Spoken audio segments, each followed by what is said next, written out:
From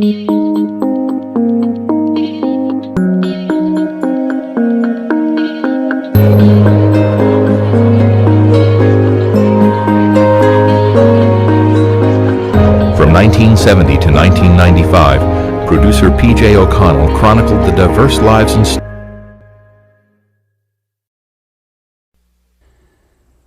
I'm P.J. O'Connell for Penn State Public Broadcasting.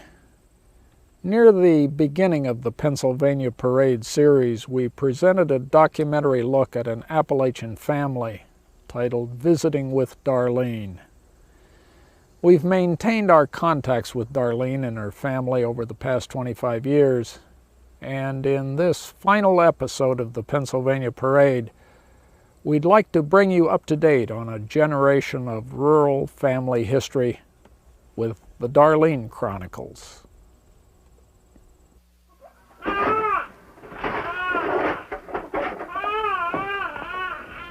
I usually burn wood in the daytime and coal at night.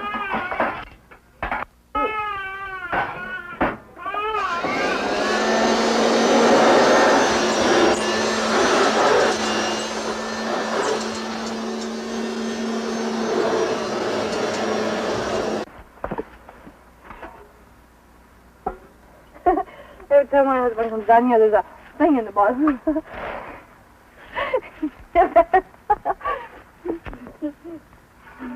We better not be in there today, because I'll scream for bloody murder. It ain't out yet, but it's only when the bird's out. That's pretty good. Hey! Hey! That bed's calling you. Now beat it. Come on. Come on. Get up! I've had enough of you. Crawl in there. You want me to call your grandpa? Get up.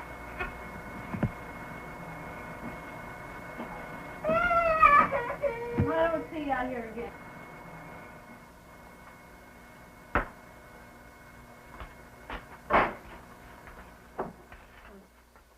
In the fall and winter of 1970, this woman and her family became the focus of a documentary film on life in Appalachia titled Visiting with Darlene.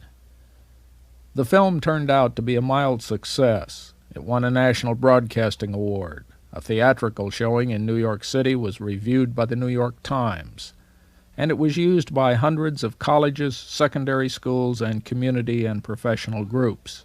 Although she was not aware of it, Darlene had become a small-scale celebrity.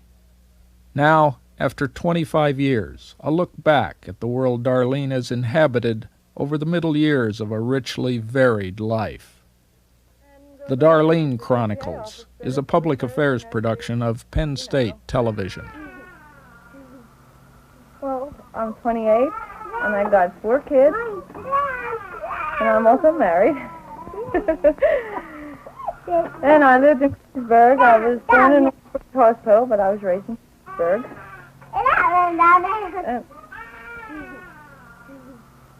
You're going to fall! Oh, good God. She did fall off the porch 3 times on that big rock right there. And right now I've got a crybaby. Go give her a bottle. Don't choke her. We had met her by chance while filming a documentary on poverty in rural Pennsylvania. The rundown conditions in which she lived contrasted with her openness in talking about the details of her life, and so over the next several months we returned periodically with our cameras, listening, watching, visiting with Darlene. No, our roof leaks and I want to move out. And he won't see that I get a house to move to. And I can't find one myself because I got 4 kids, and people don't want kids in their houses. You know what I mean? And I won't get rid of the kids. Because that's my life, the kids. Without them, I wouldn't want to live since I got them. Before, I didn't like kids. Now I love them. Could eat that wash rag. Oh, Jesus. Can't wait till next year she'll go to school. I don't know. I told you he was out. Darlene and her family lived in 3 rooms in a converted hunting cabin. Her son Blair was 2 years old, and her oldest daughter, Terry, was 6. Her husband's name is John, although he's more often called Bud, and her second daughter, Tracy, was 3 at the time. Bonnie, 2 months, was the youngest. Darlene's days were spent mostly at home alone with her 3 youngest children, while her husband was at work driving a truck and her oldest daughter was in school. The rougher you are with these kids, the better they like it, all 3 of them. Ow.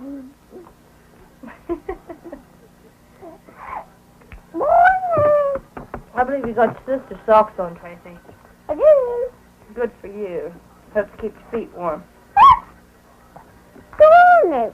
Where's one bunny in there? Where do most of your kids' clothes come from? Salvation Army. Can you get fairly good stuff? Oh, fairly. Some things you think they can wear, you get in there, you gotta either remodel it or give it to a bigger kid or a smaller kid or somehow or other. Her clothes so far come from the Salvation Army. She didn't get one thing new since she'd been born. And I wanted to get her a couple dresses, you know, they haven't had. No, behave. They haven't had any last time I was in there, you know, little dresses for babies, and they're expensive, almost $5 a piece. Oh my God! I thought big dresses for school first graders was terrible. Get out of here! Well, sit down then. I got my food stamps. Great. I went into the bank and picked them up Monday. Made 2 trips in. I forgot them first time. And I was at the store. Everything on the bottom shelf there is what I got. How about that? What about that?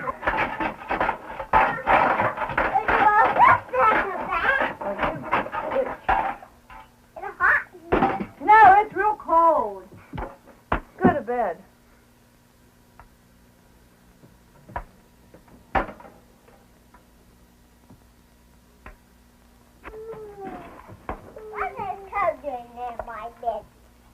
You put it in there, dum-dum.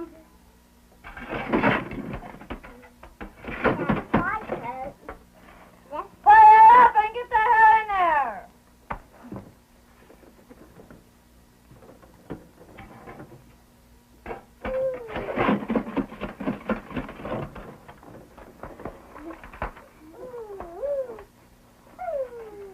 Oh, my God.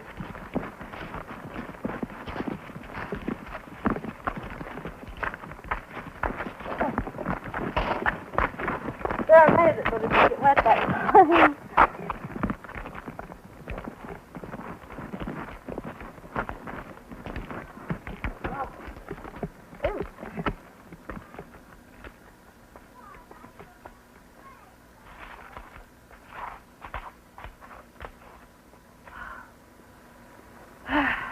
I'll make it. Oh.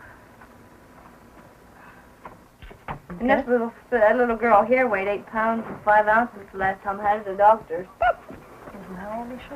2 months. But she didn't eat nothing. She didn't like what they were feeding her. Of course, I don't blame them. Here, Tim. They tried to give her to drink water. That was just like trying to lead a puppy dog to something they didn't like.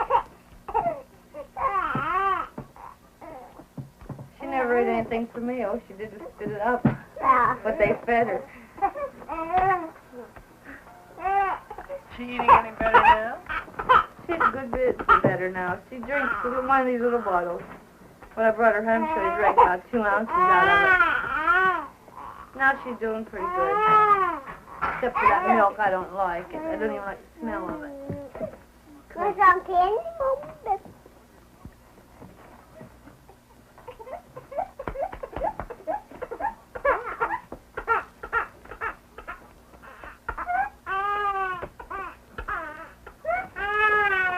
If you don't mind, get out of that.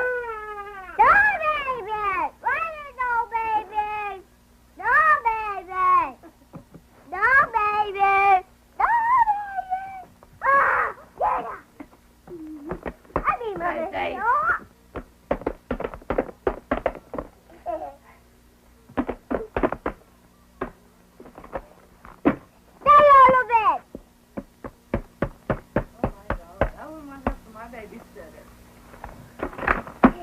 You missed her. Watch your hand, somebody in the face is hat.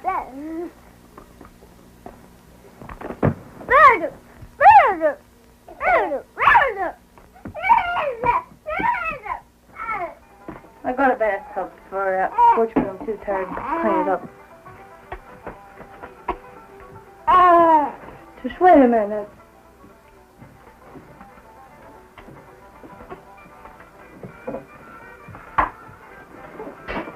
As our filming continued, a question occurred.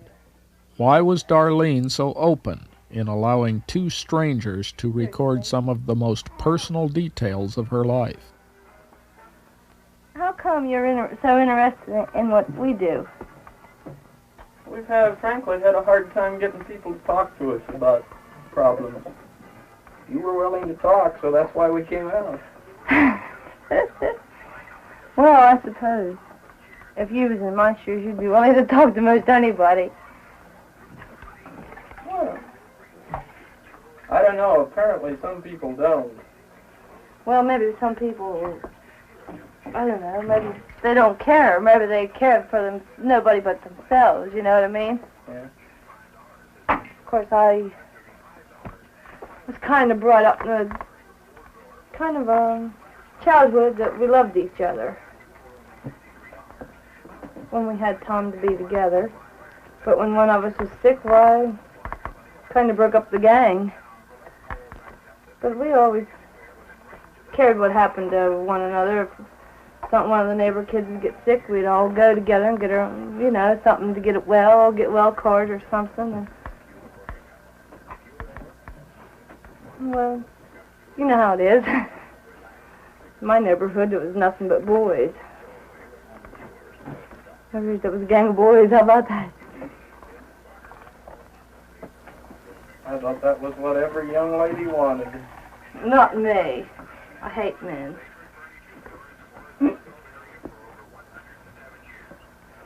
All men want just what they get. Don't they, sweetie? They want to make kids and they don't want to daddy them.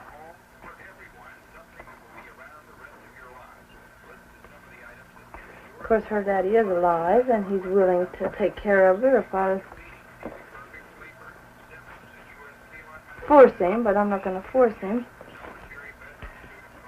because it's his responsibility.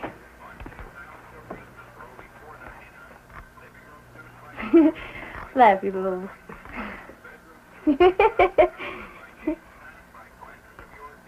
Tickle in her belly and she's laughing.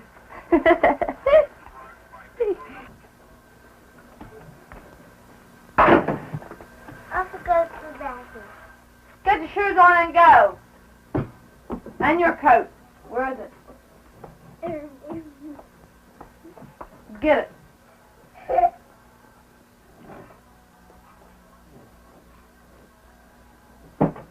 Hurry up. Goodbye.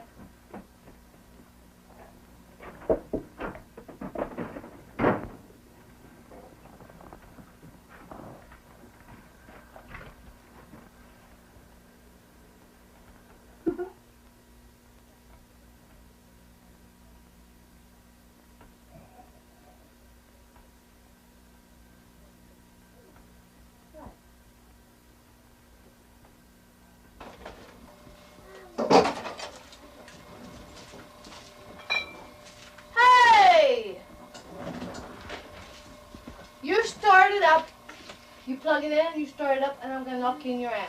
Good, sit down. They're both after the sweep of the On the weekends and in the evenings, Darlene's husband, Bud, was home from work, and her oldest daughter, Terry, was home from school.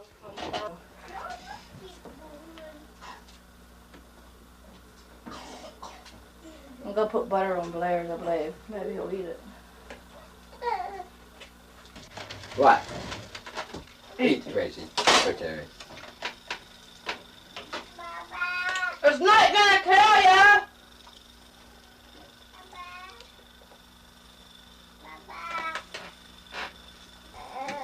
Get that dish right empty. Till time pile comes up. You're not going nowhere. You're going to sit on that high chair while it does get empty.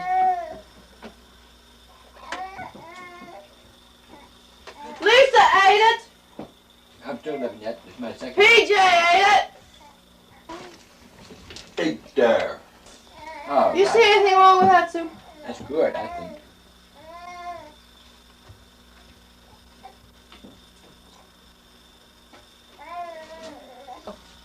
Messed up my beautiful hair. So I need a haircut. Hey! Give me scissors. Give me scissors. No, I'm a professional. I'm no amateur.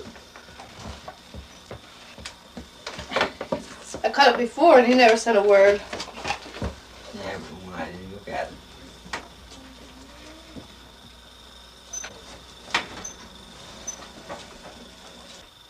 Who's coming? Nobody. Damn you, bud. I'm gonna knock you off that chair. Sure as hell don't want to have overalls on when stupid comes. Darlene's marriage was not entirely ordinary. It contained elements of romance, disappointment, intrigue, and perhaps danger. How old were you when you got married? How old? 20. How old? Your husband was 38. He was 38 when you got married. He said. Of course, I never believe it. I don't believe any man. Was your mother living when you got married? Mm-hmm. What did she think about the whole thing? She wanted me to forget a certain somebody. I didn't forget him. We still see each other occasionally. He likes my kids. He likes all 4 of them. But we can't live with them. That's out of the question. Because my so-called husband would be right there and he'd murder him.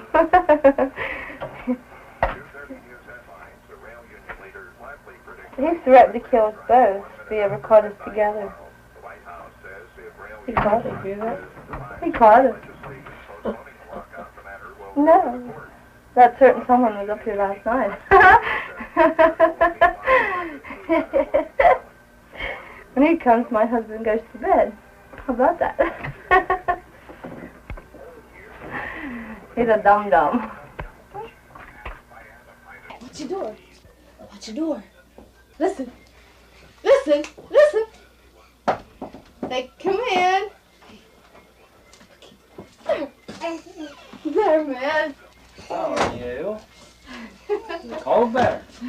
No, look at his measles. Look here. See a smile? Just saw you smile. Paul, a friend of Darlene's, was often present in her home. Paul was part of an unusual relationship between Darlene, her husband, and her children. Look at what that man did. No, B. Say B. Tracy, can you say your ABCs? Let's hear them. Let's hear them. Loud enough, I can't hear them. The father of 7 children in his own marriage, Paul had a very close friendship with Darlene before her marriage to Bud. And that friendship had continued, in spite of a certain level of tension between the 2 men.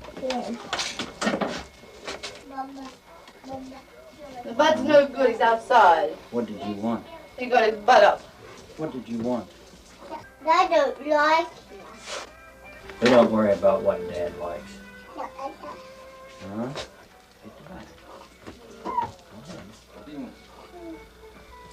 Reach up and touch your ceiling. Can you? Stand up. Stand up. Touch your ceiling. Touch your ceiling.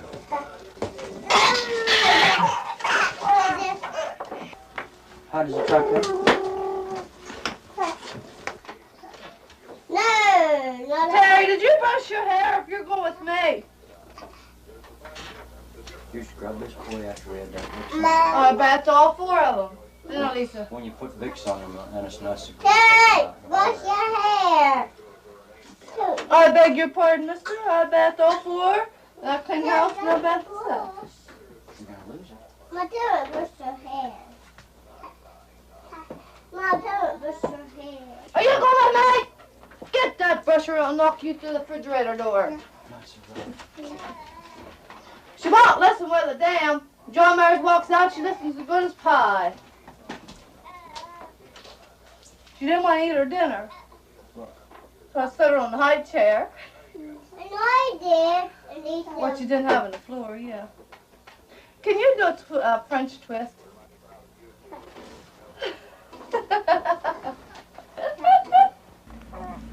Yeah, you're growling because Mama covered up your face, aren't you? This was the only time Paul visited Darlene's home while we were filming.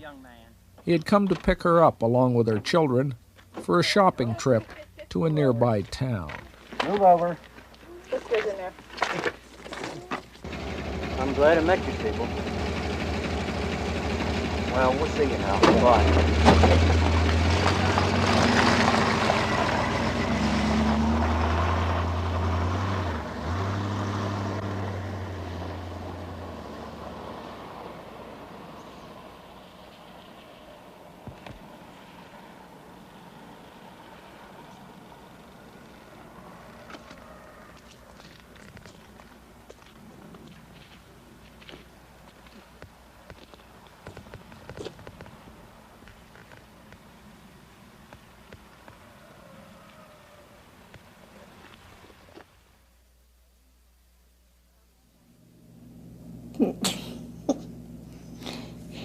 My name is Darlene Myers. I live in Reservoir Road, Holdysburg. I'm 50 years old. She is older, heavier, still without running water and a bathroom, still married. Her children, there are 5 in all, are grown and mostly gone. Some of them are not on speaking terms with their mother, and others make only occasional contact. Darlene's earlier male companion, Paul, that certain someone, has moved out of her life, with some regrets on her part. She is sometimes subdued, sometimes active, still the complex and fascinating woman whom the producers first met in 1970. Our contacts with Darlene and her family continued intermittently, but in the early 1980s, the old cabin was suddenly empty. Neighbors directed us across the valley to a new stage in Darlene's life, a house that she had purchased for $20,000, money she had saved from her household budget over the first 20 years of her marriage. Terry, Darlene's oldest daughter, was planning to join the Army at the time we visited. We later found out that she had decided to stay home and get married instead.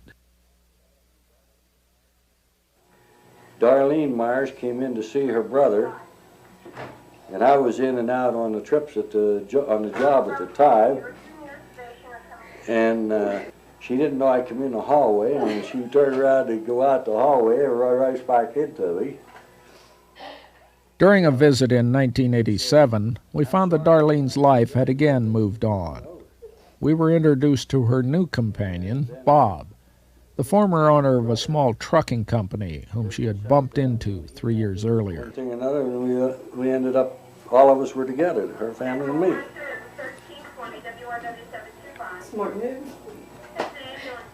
Now this house has no toilet facilities in it. It has no running water right now because the water line went out on it. The whole back line of the house. Bob had 2 children, one by each of 2 former wives, and he took an immediate interest in the conditions in which Darlene and her family lived. I think they deserve something better. And if I can be the one that helps them get it, all well and good. They have a choice of 3 she's looking at right now. I don't know which ones they would approve. That one? Bob had moved ahead on a plan to replace Darlene's 60-year-old house with a new one. The funding for the house was to come from low-income loan and grant programs. That's part of their file.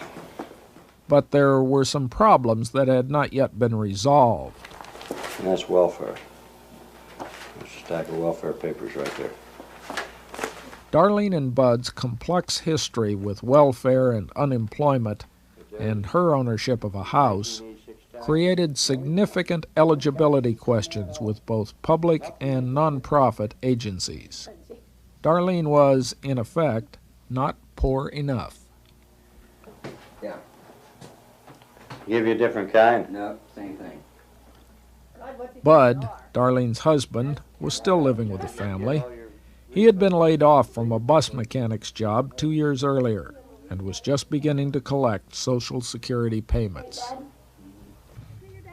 And two of Darlene's children, her youngest daughter Bonnie and her oldest son Blair, were coming home from school while we were filming. The last time we had seen them, Blair had spent most of his time in a crib, and Bonnie was in a bassinet. Get up there too. Oh, get up there. All right, I'll be. Hold it. This way. There's times they get angry as hell at me, but a lot of other times I think they care a little bit anyway. They're just But I try to teach them the right way to do. Sometimes it isn't quite so easy to do as it is said. You walk like you're about beat. Did you tell Flaky I told him he was flaky? Darlene's youngest son, Roy, also arrived home from school. It was our first and, as it turned out, our only opportunity to meet the youngest member of Darlene's family.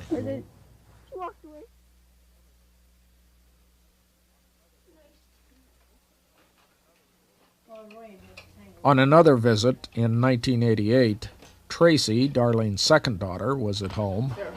Hold it up in front of you, Tracy. Yeah, hold it up. Oh, that's really cute. Yeah, that's you. That is not me. That is you. No, that ain't. That's the little rugrat they had. Yeah. PJ knows how little you was. You bad little girl. I never changed. Tracy was 3 when we had first filmed. After high school, she had enrolled in a state job training program. That does not look like me. And still living with Darlene at the time were her husband, Bud, and her companion, Bob. Yeah, there comes Bonnie. She's gonna give me a candy bar, but she has to pay for it. Hershey. Yep, with Yeah. almonds. Give me $1, you can have one. No, they're not worth a candy bar? dollar. No, not worth the dollar. What are you blushing for, Bonnie? See Johnny today? Yeah, I saw Johnny. Get out of it. Is that boy coming? I doubt it. Is he gonna call? Uh-huh. He's not allowed to come. I said so. You would be mad at you, huh? I didn't say so either. You wait! Don't get tired of picking on me already. I walk in the door and first thing I get my picture taken and then I get picked on.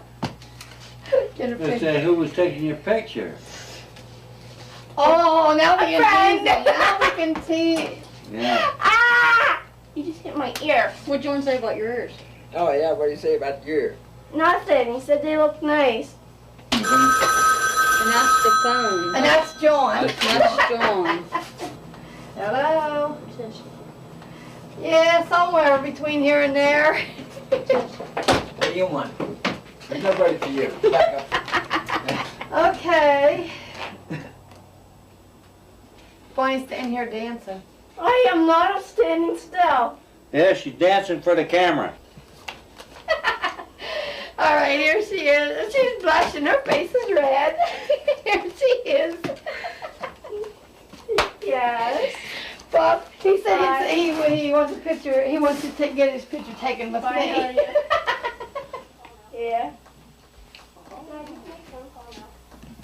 The way he's talking, him and Becky's gonna kind of get back together, and what the story is, they're gonna try and make Bill jealous. Only Bill's gonna get mad and say, "There, you can have her. I don't want her," and then he's gonna be stuck with Becky.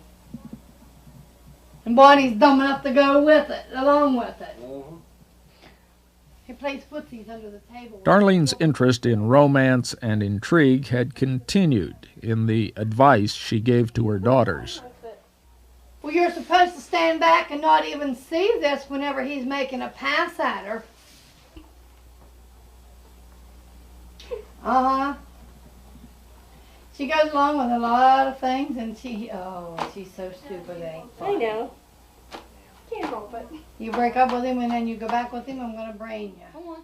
Bonnie dropped out of school a week before her graduation, the only one of Darlene's children not to finish high school. She left the area shortly after and has only occasional contact with her family. Taking my pills. Come on.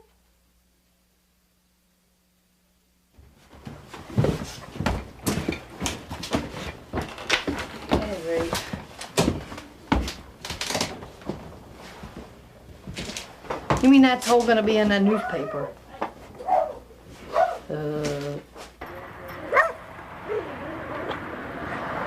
In 1990, Darlene and her family were still living without the customary household amenities.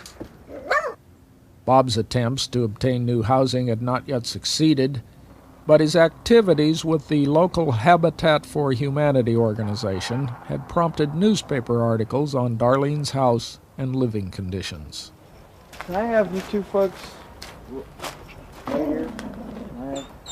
I just shoot a nice portrait of you with your house in the background. Okay. Alright, just look straight ahead towards me here. Here we go, first one. We're good.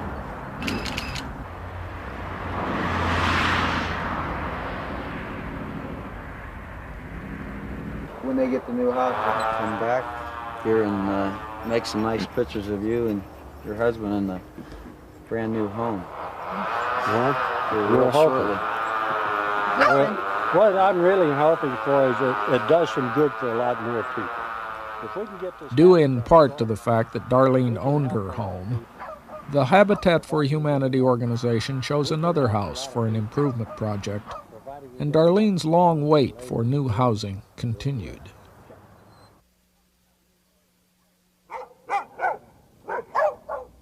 Three years later, in 1993, the old house was still in use. A foundation site had been leveled, but construction of a new home had not yet begun. In fact, to get it scrape and level up some more yet. Dig ditches around the back of it before it's ready for a foundation in it. I'm only hoping. Living on dreams, I guess. Well, better that than nothing. Hey, who's coming? Who coming down? Here come my big girl. Here come my big girl. Here, honey. Here, honey. Ah, this is my big girl. Say hi, PJ. Say hi.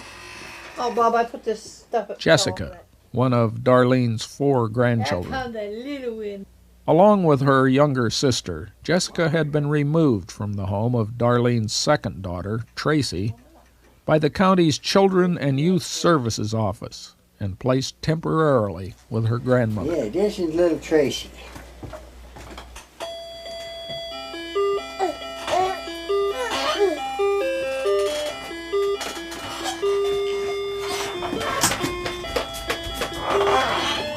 Grandpap.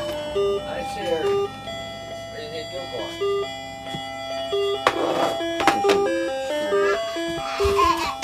Get up there. Jessica, get up.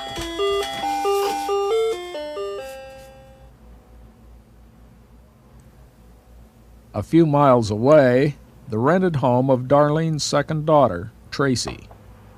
Tracy was 3 years old when we had first filmed. Now she was 28, 2 children, unmarried. Okay, she want to get home. Yep. Whenever that will be. Huh? Whenever that will be. How much you go to? Tracy and her companion, John, were trying to arrange to have their children returned to them in time for Christmas. How does your mom come to have the kids? Hmm? How does your mom come to have the kids? I took them out with a welfare camp. She was the only person that I knew I could trust with them.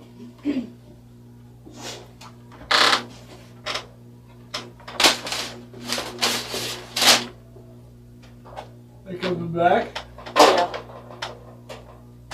Yeah, Joe Welfare said they're not here to take them, they're here to really help us out and everything. But they'll see that we get them back.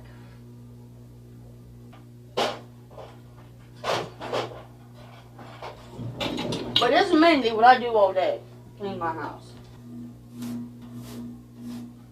See what they were going to do, she had told me yesterday. Tracy talked with us about a number of things beside her children's absence, including some information on her recent hospital stays. What were you in for if it's any of my business?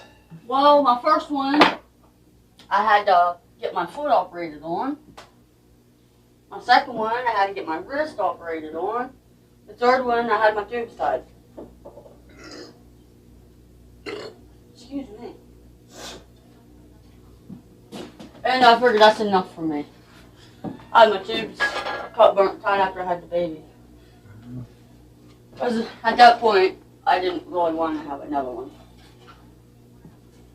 And now, I want to have another one and can't afford to get it done.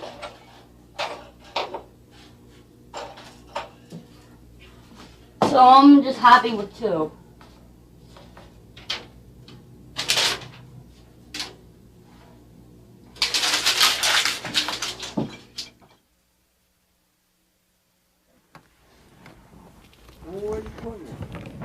On a tree. That's better there. Need one more ball in there, Bob. I don't see that bare spot, whatever you call it. Hey, Tracy. 2 days before Christmas, and the granddaughters were still with their grandmother. Where's your Christmas tree? She's looking for it. Where's your Christmas tree? Tracy, you like Dutch rum? Well, these little gals cost me some money, but Worth it. I guess we got our pleasure out of them for it.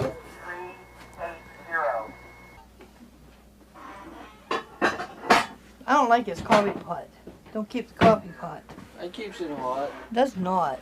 You got it lopsided, son. One of these.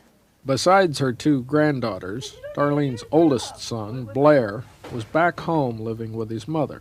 Yeah, hold it with a fork. Just like that, so it don't slide all over the place, and you're gonna have the skillet on the floor.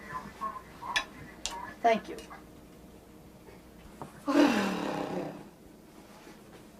Now, if we had some light on the subject, we might be able to see some. When a light switch failed in Darlene's house, the repair that was used required clipping two live wires together. I'm surprised I could see how to hook it up. Light on the subject. The wiring and the house were showing signs of serious deterioration. Did you ever hear where there's a will, there's a way? Oh, telephone. Let me get it, Blair. She'll probably hang up on me. Hello. Yes. For you. Hello? Uh-huh.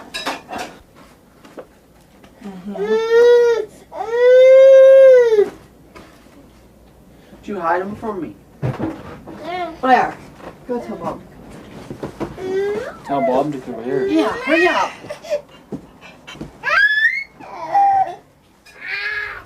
Bob's movements were restricted as he was recovering from a hip replacement operation.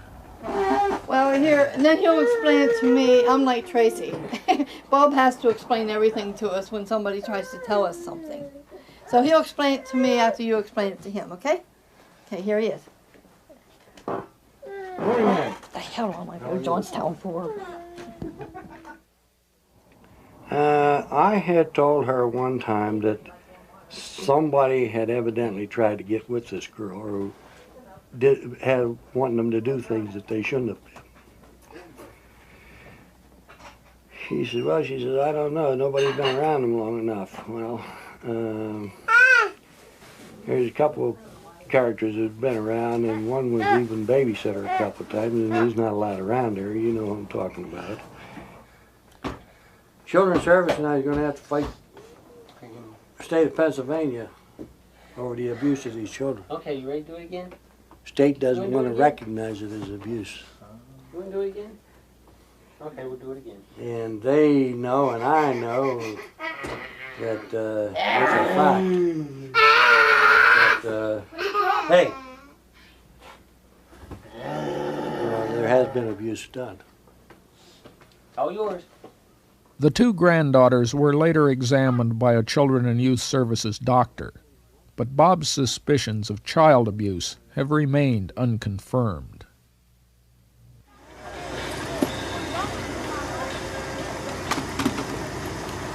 Later in the day, the girls were taken down to see their mother and father. You wake up so I can talk to you, damn it. Well, she's been up early this morning. After first she get to sleep. Well, she don't need to sleep right now. It's daylight. What are you my trying to do? fault. Get her days nice mixed up again? She was awake all that time, wasn't she? She's been wanting to take a nap. What's this? What's this? Then we're coming home. We went up once and down, and that was it. It ain't out yet, but it's ordering the birds out.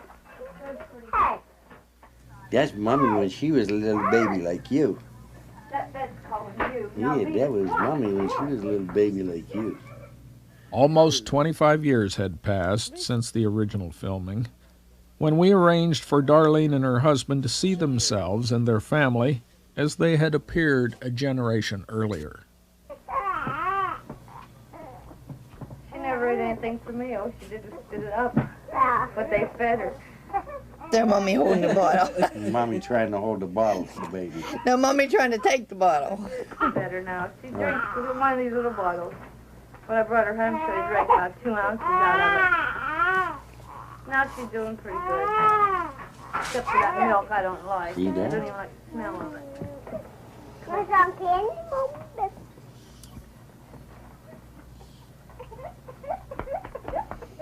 I don't remember laying the kids on their belly. I was always afraid of them suffocating. But Mommy got a slap. Mommy got smacked. There she is. And there's Mommy rolling around on the floor.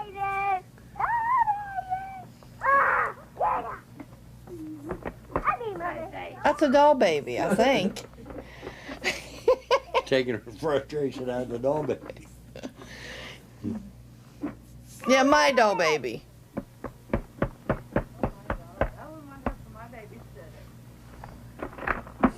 You missed her. That's right. You go see. You go see. We've shown 25 years with one Appalachian family in a way that hardly does justice to the richness and complexity of their lives. Perhaps we can at least fill in some of the gaps in the Darlene Chronicles. Well, I met Paul first, and he was already married. But he promised to get a divorce. We were going to take his 2 little girls and leave.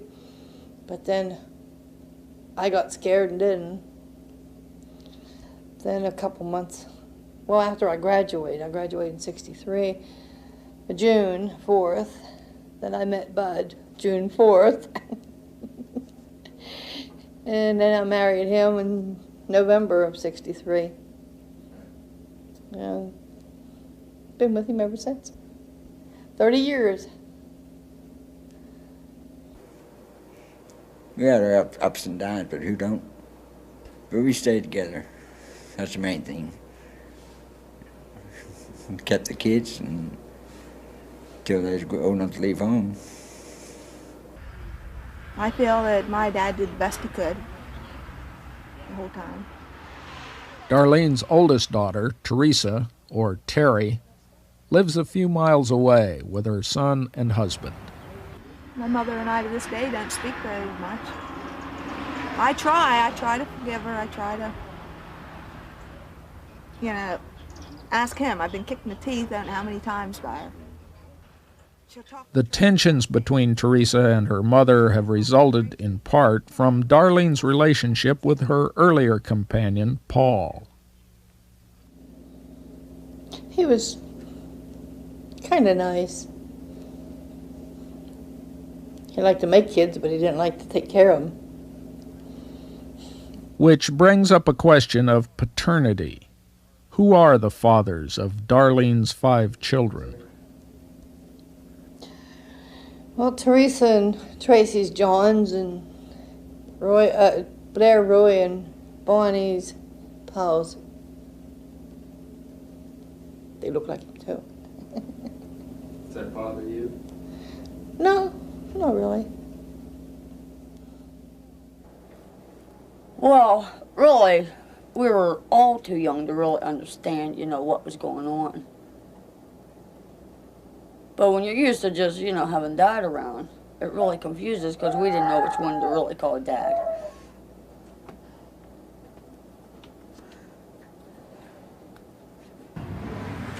I think that she had a husband home and she didn't need to run around on him. And Paul, he wasn't the only one.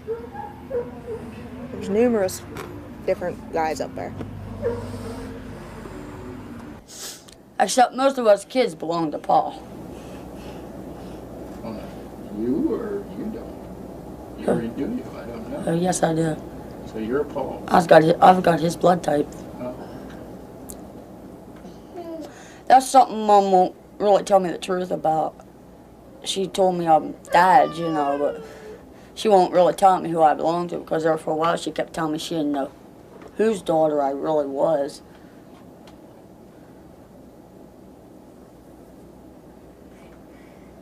So I don't know.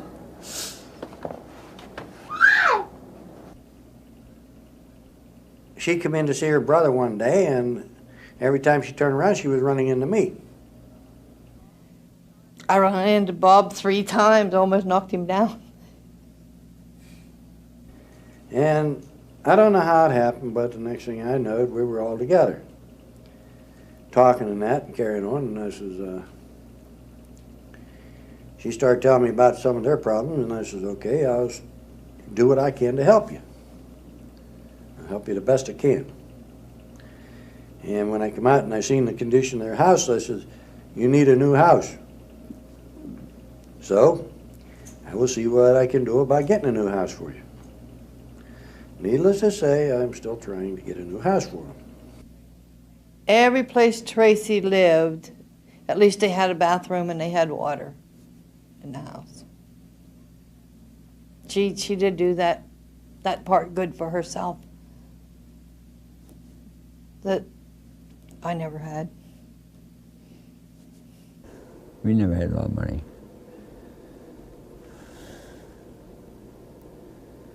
Nope. Wished we did have. Darlene's husband, Bud, is 68 years old. Her companion, Bob, is also 68, and Darlene is 50. There is a good chance she may have to live the latter portion of her life alone. I think if something happened to him, she'd be able to make it out on her own. But yet, like she said, she was never out on her own, so she wouldn't know what it's like. Her excuse of everything is, I can't help it. She just don't want to do anything about anything.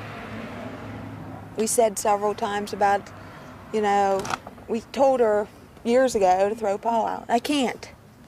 It's her house, why can't she? You know what I mean? And so we've told her things about this guy. She says, well, I can't help it. It's not my fault. Now she can't do nothing about it. I was never on my own. I always had somebody to depend on. But I had Bud and I had Paul to depend on. Now I got Bud and I got Bob to depend on. I can't depend on myself. It's just one of them things. I never had the experience. I might not like it, but at least it would be a chance to prove something, whether I can make it or not.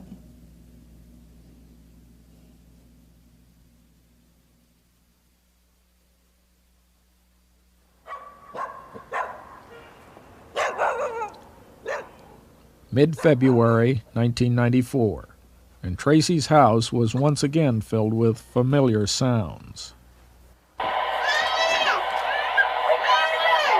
6 years, Security X, Central Pennsylvania, 186. We're trying. Stand by.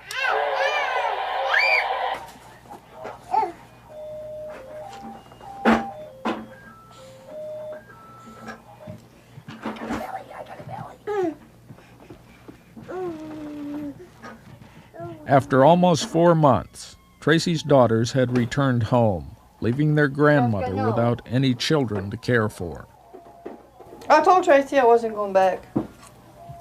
I kissed the girls goodbye. I says, I won't see you. I won't never see you again. I didn't want to let Tracy go. I wanted little Tracy. She reminds me of Tracy when she was little. She's my little doll baby. I give her a hug and told her goodbye.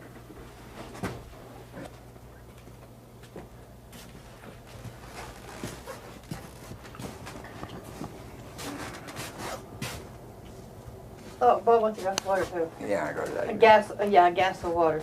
Yeah. I'm all right. I ain't go to bed yet. I got home by what time? May 30. Yeah, I was going to go to the laundromat early this morning when I got off of work. And I spent that time with the girls instead of going to the laundromat. Because they would only sit in the van. After many years at home, Darlene had recently become employed, caring for an elderly woman with Alzheimer's disease.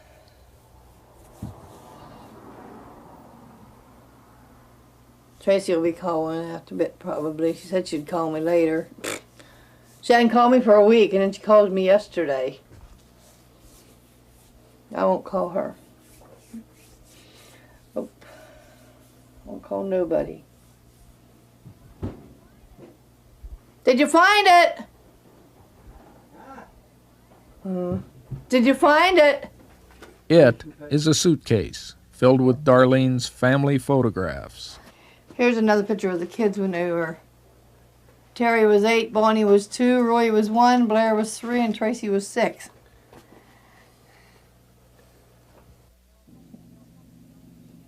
They don't talk to me.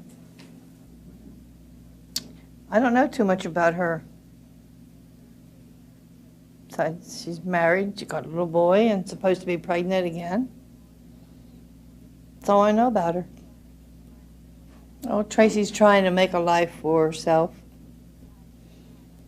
If that guy she's living with would just get a job and help a little, she could make it better. She'd get a better place than what she's got. Blair? Oh, he's his own guy. He's, I don't know how to say it.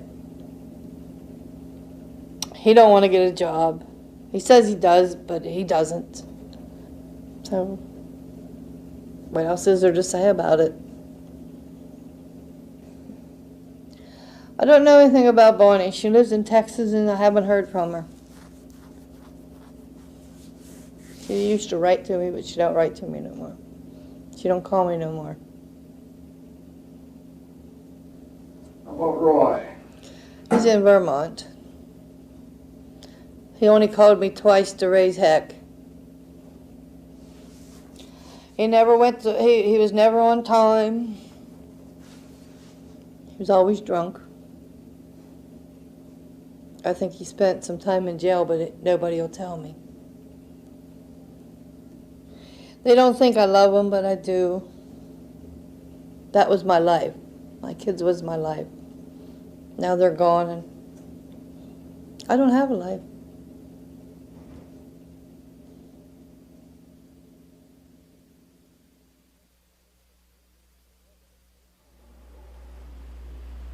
Inevitably, the world changed.